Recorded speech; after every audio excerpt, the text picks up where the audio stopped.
مسیح خداوند کے عظیم بابرکت نام میں آپ سب کی سلامتی ہو۔ آپ کا خادم پاسٹر سرفراز رحمت ایک مرتبہ پھر آپ کے ساتھ خداوند کی خوشی اور شادمانی لے کر آیا ہے۔ اور بائبل میں کیا خوب لکھا گیا ہے کہ تیرا کلام میرے قدموں کے لیے چراغ اور میری راہ کے لیے روشنی ہے۔ آج زبور 66 کی طرف ہم بڑھتے ہیں اور 9 اور 10 آیت آپ کو خداوند کے کلام سے پڑھ کے سناتا ہوں۔ یہاں پہ لکھا ہے، وہی ہماری جان کو زندہ رکھتا ہے۔ کون؟ صرف اکیلا اسرائیل کا خدا، ابراہیم، اسحاق اور یعقوب کا خدا۔ There is no God, no other gods۔ کوئی اور خدا نہیں، ایک ہی خدا ہے اور وہ اسرائیل کا خدا ہے۔ اور اس کے کام اور اس کی برکت اور اس کا زمین پر جلال اس بات کو ظاہر کرتا ہے کہ اسرائیل کے خدا کے سوا کوئی خدا نہیں، کوئی معبود نہیں۔ وہی ہماری جان کو زندہ رکھتا ہے اور ہمارے پاؤں کو پھسلنے نہیں دیتا، کیونکہ اے خدا تو نے ہمیں آزما لیا ہے، تو نے ہمیں ایسا تایا، سنیے، ایسا تایا جیسے چاندی تائی جاتی ہے، جیسے چاندی تائی جاتی ہے، یعنی مصیبت اور دکھوں کی کھٹالی سے تو نے ہمیں تاکہ ہمیں گرما کے ہمیں تو نے چاندی جیسا خوبصورت ہمارے اندر سے میل کو تو نے نکال دیا۔ او ہاللیلویا! تو نے ہمیں جال میں پھنسایا اور ہماری کمر پر بھاری بوجھ رکھا، بھاری بوجھ رکھا۔ تو نے سواروں کو ہمارے سروں پر سے گزارا، ہم آگ میں سے اور پانی میں سے ہو کر گزرے، لیکن تو ہم کو فروانی کی جگہ میں نکال لایا۔ ہاللیلویا! اس لیے میں نے کہا تھا کہ خدا کا کلام میرے قدموں کے لیے چراغ اور میری راہ کے لیے روشنی ہے، کیونکہ وہی ہے جو میں فروانی کی جگہ میں نکال لایا۔ اس لیے خدا کے لوگ کہتے ہیں کہ میں سختنی قربانیاں لے کر تیرے گھر میں داخل ہوں گا اور اپنی منتیں تیرے حضور ادا کروں گا۔ جو مصیبت کے وقت میرے لبوں سے نکلی، مصیبت میں کئی دفعہ ہم دیکھتے ہیں کہ اکثر بہن بھائی کہتے ہیں کہ خدا اگر تو مجھے اس سچویشن سے باہر نکالے تو میں تیرے لیے یہ کروں گا، یہ کروں گا۔ ایک بات یہاں پر میں ضرور آپ کو بتا دوں، بڑی غور طلب بات ہے کہ مصیبت میں کئی دفعہ ہم خدا سے وعدے کر بیٹھتے ہیں، لیکن جب مصیبت چلی جاتی ہے تو ہم ان کو بھول جاتے ہیں، یا روپے پیسے کی کمی کے باعث ہم وہ کر نہیں پاتے ہیں، تو وہ ہم پر ایک بوجھ اور ایک بھار رہتا ہے۔ لیکن یاد رکھیں، جو کچھ آپ نے خدا سے منت مانی ہے، جب تک وہ آپ ادا نہیں کر دیتے وہ آپ کے اوپر بوجھ رہتا ہے۔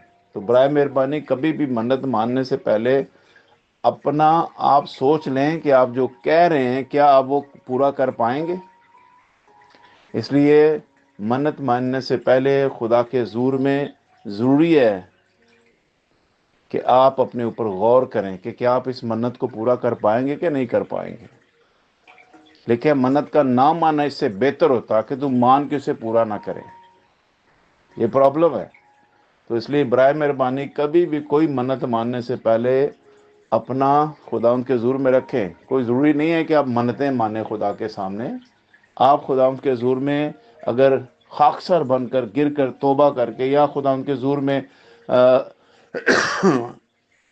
اس کی پرستش اور اس کی عبادت کے لیے خدا کے حضور میں آ جاتے ہیں، تو یہی بہت بڑی میں سمجھتا ہوں برکت کی بات ہے کہ آپ دنیا کو چھوڑ کر خدا ان کی حضوری میں آ گئے۔ اس سے بڑی اور مدد کی کیا بات ہے کہ آپ ایک کھوئے ہوئے بیٹے کی طرح دوبارہ اپنے گھر میں واپس آ جائیں۔ جی، تو سوختنی قربانیں لے کر تیرے گھر میں آؤں گا، داخل ہوں گا اور اپنی منتیں تیرے حضور ادا کروں گا۔ جو مصیبت کے وقت میرے لبوں سے نکلی اور میں نے اپنے منہ سے مانی، میں موٹے موٹے جانوروں کی سوختنی قربانیاں مینڈوں کی خوشبو کے ساتھ چڑھاؤں گا، میں بیل اور بکرے گزرانوں گا۔ اے خدا سے ڈرنے والوں، سب آؤ اور سنو، اور میں بتاؤں گا کہ اس نے میری جان کے لیے کیا کیا کیا ہے۔ میں نے اپنے منہ سے اس کو پکارا، اس کی تمجید میری زبان سے ہوئی۔ اگر میں بدی کو اپنے دل میں رکھتا تو خداوند میری نہ سنتا، لیکن خدا نے یقیناً سن لیا ہے، اس نے میری دعا کی آواز پر کان لگایا ہے۔ خدا مبارک ہو جس نے نہ تو میری دعا کو رد کیا اور نہ اپنی شفقت کو مجھ سے باز رکھا۔ جب یہ باتیں ہم پڑھ رہے ہیں 9ویں اور 10ویں آیت سے، تو اب پہلی آیت کو میں آپ کے سامنے پڑھتا ہوں۔ یہاں پر ساری دنیا کو انوالو کیا گیا ہے، یعنی وہ شخص جو خدا کا تجربہ حاصل کر لیتا ہے۔ یہاں کسی رائٹر کا نام نہیں لکھا، یہ بے نام جو ہے وہ زبور ہے 66، جس کے اوپر کسی رائٹر کا نام نہیں لکھا گیا، اور یہ بے نام جو لیٹر لکھا گیا ہے یہ عام لوگوں کو ریپرزینٹ کرتا ہے۔ کوئی بھی شخص اس میں اپنے آپ کو رکھ کر خدا ان کی حضوری میں خدا سے بات کر سکتا ہے۔ تو یہاں پر پہلی آیت میں لکھا ہے، اے ساری زمین خدا کے حضور خوشی کا نعرہ مارو۔ یعنی جو کچھ خدا نے بنی اسرائیل کے ساتھ کام کیا ہے، وہی خدا آپ کی زندگی میں بھی ایسے کام کرتا ہے۔ لیکن کیا آپ نے کبھی ان باتوں کو ریئلائز کیا ہے کہ خدا نے کس وقت اور کس گھڑی آپ کے ساتھ اپنی محبت کا اظہار کر کے آپ کو اس دکھ اور مصیبت کی گھڑی سے نکالا، اور آپ نے خداوند کے اس بڑے کام کو اپنی زندگی میں دیکھا، اور آپ نے ریئلائز کیا کہ میں اپنے آپ سے تو اس مصیبت اور دکھ کی گھڑی سے نکل نہیں سکتا تھا، لیکن یہ میرے خداوند کی وجہ سے یہ سب کچھ ہوا ہے اور اس نے مجھے نکالا۔ جب آنر اور ڈگنیٹی اور عزت اور جلال آپ خداوند کو دیتے ہیں تو خدا آپ کے ہر معاملے میں آپ کی مدد کرنے کے لیے ہمہ وقت تیار رہتا ہے۔ ہاللیلویہ۔ تو اے ساری زمین خدا کے حضور خوشی کا نعرہ مارو، اس کے نام کے جلال کا گیت گاؤ۔ ایکچولی ورشپ کے لیے، تعریف کے لیے، تمجید کے لیے، حمد و ثنا کے لیے صرف ایک ہی واحد خدا ہے جو ہمیں زندہ رکھتا ہے۔ میں نے آپ کے سامنے پڑھی تھی 9ویں آیت اسی 66 کی، وہی ہماری جان کو زندہ رکھتا ہے۔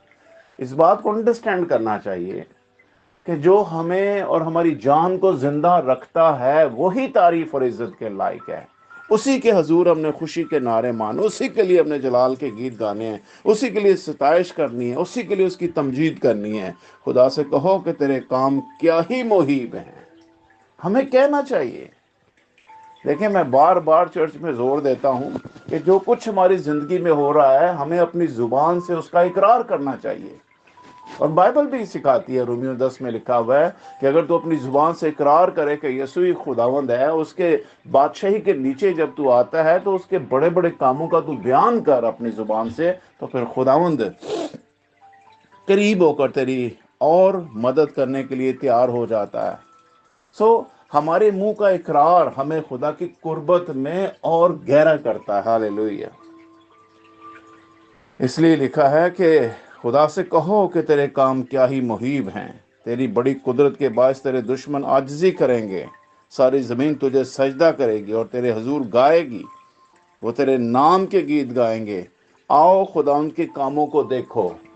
جب آپ کی زندگی میں خداوند کے کام ہوتے ہیں تو پھر اس کو ٹیسٹیفائی کریں، اس کی گواہی دیں کہ خداوند نے دیکھو، میری خداوند نے میرے ساتھ کیا کام کیا ہے۔ وٹ واز، میں کیا تھا اور آج میں کیا ہوں، یہ سب خداوند کی وجہ سے۔ ہاللیلویہ۔ اور جب خداوند ہمارے اندر اس گواہی کو پیدا کرتا ہے، پچھلے دنوں ہمارے چرچ میں ایک بہن تھی اور ان کو خداوند نے کینسر سے جب رہائی بخشی، ان کو اچھی رپورٹ ملی کہ ایسی کوئی اس کے جسم میں بات نہیں رہی ہے، وہ شی از کمپلیٹلی فائن۔ تو وہ کہہ رہی تھی بہن کہ خدا کے روح نے میرے اندر یہ بات کو ڈالا کہ اس بات کی گواہی دے چرچ میں جا کے۔ حالانکہ بہن کہہ رہی تھی کہ مجھے بہت شائع فیل ہوتا ہے پرپٹ میں آنا، آگے آ کے بات کرنا، اور میں ایسا کر نہیں سکتی تھی، لیکن خدا کے روح نے مجھے کئی دنوں تک مجبور کیا کہ جا کر اس بات کو ٹیسٹیفائی کر، اس بات کی گواہی دے کلیسیا کے سامنے کہ خدا نے تیرے لیے کیا ہے۔ تو پھر وہ بہن اسٹیج پہ آئی، جب اس نے اپنا منہ کھولا تو یقین مانے وہ کہنے لگی کہ مجھے نہیں پتا میں کیا کہہ رہی ہوں، یہ پاکرو کے وسیلہ سے میرے منہ سے نکل رہا تھا، اور پھر وہ خدا کے بڑے بڑے کاموں کا بیان کر رہی تھی، اس باعث خدا کے نام کو جلال ملا۔ میرے کہنے کا مطلب یہ ہے کہ یہاں پر جب 5ویں آیت کہتی ہے آؤ اور خدا کے کاموں کو دیکھو، بنی آدم کے ساتھ وہ اپنے سلوک میں محیب ہے، وہ اچھا سلوک کرتا ہے ہمارے ساتھ، لیکن ہمیں وفاداری کے ساتھ خدا کے حضور میں آنے کی ضرورت ہے تاکہ ہم خدا ان سے برکت کو حاصل کر سکیں۔ کلام میں لکھا اس نے سمندر کو خشک زمین بنا دیا۔ یہ بنی اسرائیل کے واقعہ ایک دفعہ نہیں، کئی دفعہ لوگ سمجھتے ہیں کہ شاید ایک دفعہ ہوا ہے تو یہ اچانک ہو گیا۔ خدا نے 2 دفعہ ایسا کیا ہے، ایک دفعہ دریائے یردن کو، اور ایک دفعہ خدا نے دریائے کلزم کو 2 ٹکڑے کر دیا تھا اور وہاں سے خشک زمین میں سے اپنی قوم کو نکالا۔ آمین، ہاللیلویہ۔ سو کلام کہتا ہے اس نے خشک زمین بنا دیا اور دریا میں سے پیدل گزر گئے، وہاں ہم نے اس میں خوشی منائی۔ وہ اپنی قدرت سے ابد تک سلطنت کرے گا۔ ہاللیلویہ۔ دیکھیے، ہم اس بادشاہ کی سلطنت میں آ گئے ہیں جو ابد تک، یعنی فار ایور بادشاہی کرے گا، فار ایور، جس کی بادشاہی کا کوئی اینڈ نہیں ہے۔ آپ اور میں اس بادشاہ کی بادشاہی میں اپنے آپ کو سرنڈر کر رہے ہیں، اپنے آپ کو دے رہے ہیں، اور جب ایسا کریں گے تو خداوند مجھے اور آپ کو جو ہے اس دنیا میں اپنی بادشاہی میں جب قبول کرتا ہے تو اس کی سرفرازی میں خدا ہمیں اور سرفراز کرتا چلا جائے گا۔ سو میں نئے عہد نامے سے آپ کے لیے ایک 2 آیت پڑھوں گا، سنیے گا۔ یہاں پر بھی چند ایک باتیں، خدا کے بندہ پطرس نے جو یسوع مسیح کے وسیلہ سے خدا ان کا رسول تھا اور بہت ہی ایکٹیو اور انرجیٹک رسول، میں سمجھتا ہوں کہ جو یسوع مسیح کے بعد قائم مقام بنا اور جس نے کلیسیا کو بہت زیادہ بڑھانے میں مدد کی ہے، اسی کا لیٹر ہے یہ، پہلا پطرس اور پہلا باب، اور اس کی میں 6 آیت سے پڑھتا ہوں۔ یہاں پہ لکھا ہے، اس کے سبب سے تم خوشی مناتے ہو، اگرچہ اب چند روز کے لیے ضرورت کی وجہ سے طرح طرح کی آزمائشوں کے سبب سے کیا ہو، غم زدہ ہو۔ یہ اس لیے ہے کہ تمہارا آزمایا ہوا ایمان جو آگ سے آزمائے ہوئے فانی سونے سے بھی بہت ہی بیش قیمت ہے، یسوع کے ظہور کے وقت تعریف، جلال اور عزت کا باعث ہو۔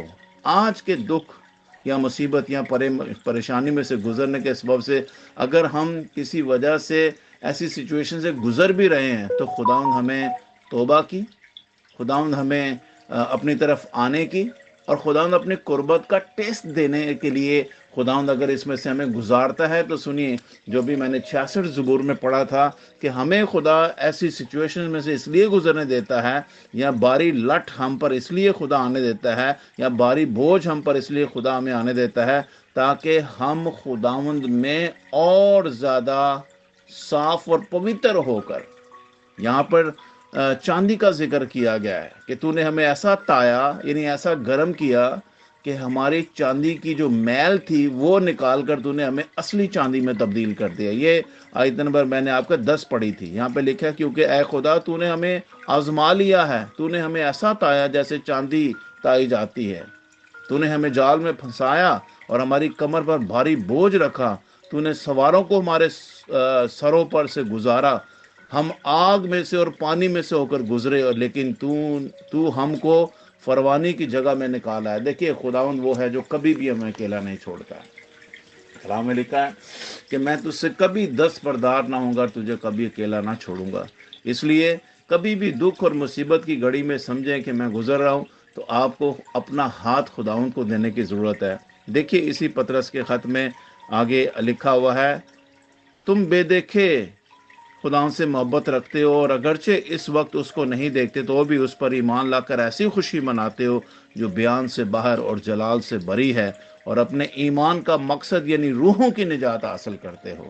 تو جب ہم اپنی روح کی نجات کو حاصل کرتے ہیں، خدا کے محبت کا ٹیسٹ لیتے ہیں، تو پھر خدا ہمیں زمین پر سرفراز کرتا ہے، اور یہ جو دکھ اور مصیبت کی کٹھالی سے ہم گزرتے ہیں، سنیے، یہ ہمیں 3 چیزوں کی طرف راغب کرتا ہے، اور یہ 3 چیزیں کیا ہے؟ خدا کی تعریف کی طرف، اس کے جلال کی طرف، اور ہم خدا میں عزت کی طرف بڑھتے ہیں، اور یہ سب کچھ خدا اپنے بیٹے کے وسیلہ ہماری زندگی میں آنے دیتا ہے تاکہ ہم خدا ان کے لیے اس کا جلال ظاہر کرے۔ ہاللیلویہ۔ میری دعا ہے کہ خدا آپ کو یہ ستائش اور حمد و ثنا کا زبور، جس میں ہم نے ان باتوں کو سیکھا ہے کہ چاہے مصیبت ہو، دکھ ہو، پریشانی ہو، ہمیں خدا ان سے کبھی بھی الگ ہونے کی ضرورت نہیں ہے، بلکہ ان دکھ اور مصیبتوں میں اگر ہم خدا کے ساتھ جڑ کر توبہ کر کے اور اپنی زندگی کا نیا سٹارٹ کریں تو خداوند اپنی قدرت سے ہمیں سنبھالنے کی اور بڑی محبت کے وسیلہ سے ہمیں اپنی محبت کے وسیلہ سے قبول کر لیتا ہے، اور ہم خداوند کی شکر گزاری میں جب آگے بڑھتے ہیں تو خداوند اپنے جلال کو ظاہر کرتا ہے۔ میرے بہنوں اور بھائیوں، آئیں آج کی صبح خداوند سے عہد و پیمان کریں، اس کے لیے نہیں کہ ہم موٹے موٹے بیل اور ذبیحے خداوند کے حضور میں گزاریں گے، بلکہ اپنے ہونٹوں کا پھل اور اپنی شکر گزاری کی دعائیں اور مناجاتیں خداوند کے حضور میں لے کے آئیں۔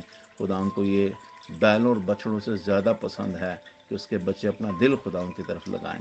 گاڈ بلیس یو آل، اپنا خیال رکھیے اور آج کا دن ایک دوسرے سے پیار کیجیے اور ایک دوسرے کے لیے دعا کریں۔ God bless you all, bye bye.